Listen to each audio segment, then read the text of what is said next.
Philippe Frémaux, vous êtes éditorialiste à Alternative économique, vous en avez été le directeur de la rédaction, vous écrivez beaucoup sur l'économie, vous allez nous parler du dernier livre que vous avez publié. Il s'agit de... La nouvelle alternative, point d'interrogation, enquête sur l'économie sociale et solidaire aux éditions Les Petits Matins. Alors justement, en matière économique et d'économie un petit peu différente, il y a quelques temps, pas si longtemps d'ailleurs, la Croix sortait un dossier sur le commerce équitable, en se posant d'ailleurs aujourd'hui pas mal de questions. Aujourd'hui, quel est le poids du commerce équitable en France ?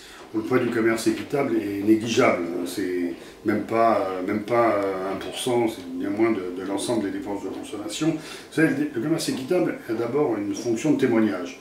Il nous explique que dans un monde où on rentre en relation avec d'autres personnes, parce qu'on leur achète leurs produits, on considère que ces autres personnes ne sont pas seulement des personnes avec qui on a une relation uniquement marchande fondée sur l'intérêt, mais on considère qu'ils font partie de la même humanité que nous, et que donc on trouve légitime que la façon dont le revenu qu'ils tirent de leur production, de leur travail, leur permette de vivre dignement. C'est d'abord ça, cette affirmation. C'est l'affirmation qu'on fait société tous ensemble.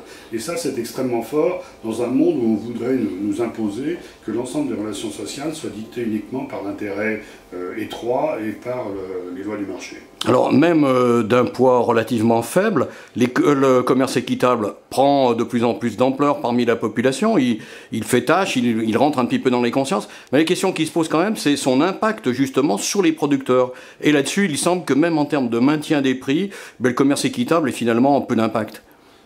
Non, le commerce équitable n'a pas pour fonction de payer beaucoup plus cher les produits aux producteurs, d'autant plus que dès lors qu'il n'est pas à même de le généraliser, ça provoquerait aussi des problèmes de déséquilibre si une communauté est beaucoup mieux payée que la communauté d'à côté. En revanche, il a pour but de donner d'abord un horizon économique qui soit moins un horizon de court terme.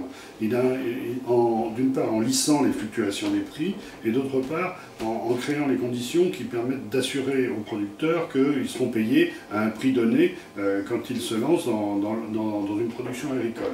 Alors ça leur permet, du coup, du fait de cette garantie de revenus, d'épargner, d'investir, de construire des écoles, des centres de santé, toutes choses qui concourent au développement des communautés rurales. Alors on parle beaucoup du commerce équitable avec le tiers-monde, avec les pays du Sud en gros, mais est-ce qu'on peut aussi parler de commerce équitable avec ce qui se produit ici en Europe, en France ?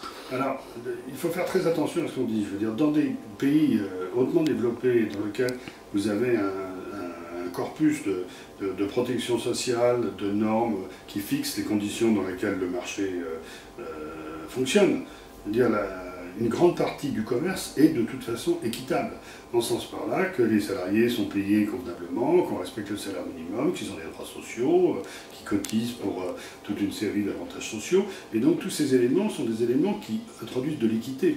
Le problème des rapports Nord-Sud, c'est que bien souvent on rentre en relation avec des gens qui justement ne bénéficient absolument pas du même corpus de protection que ceux dont on bénéficie dans nos pays.